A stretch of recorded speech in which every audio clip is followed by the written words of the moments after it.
70ന്റെ നിറവിൽ Thiruvananthapuram medical college platinum jubilee ആഘോഷ പരിപാടി മുഖ്യമന്ത്രി പിണറായി വിജയൻ ഉദ്ഘാടനം ചെയ്തു.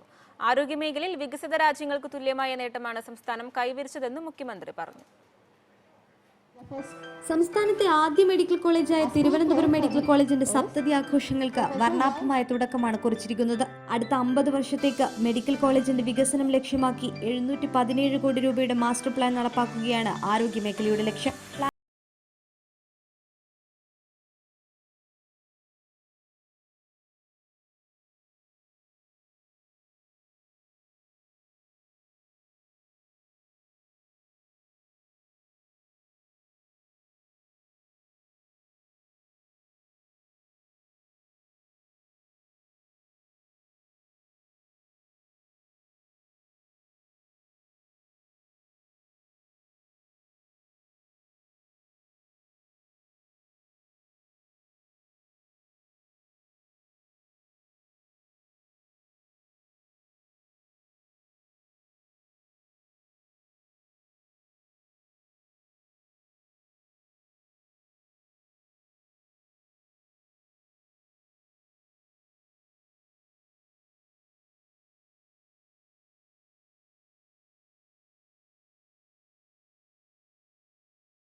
തിരുവനന്തപുരം മെഡിക്കൽ കോളേജിൽ നിന്നും പഠിച്ചിറങ്ങിയ പ്രഗത്ഭ ഡോക്ടർമാരെ ആദരിച്ചു. പ്ലാറ്റിനം ജൂബിലി ആഘോഷ പരിപാടികളുടെ ഭാഗമായി ലോകം നേരിടുന്ന വൈറസ് രോഗങ്ങളുമായി ബന്ധപ്പെട്ട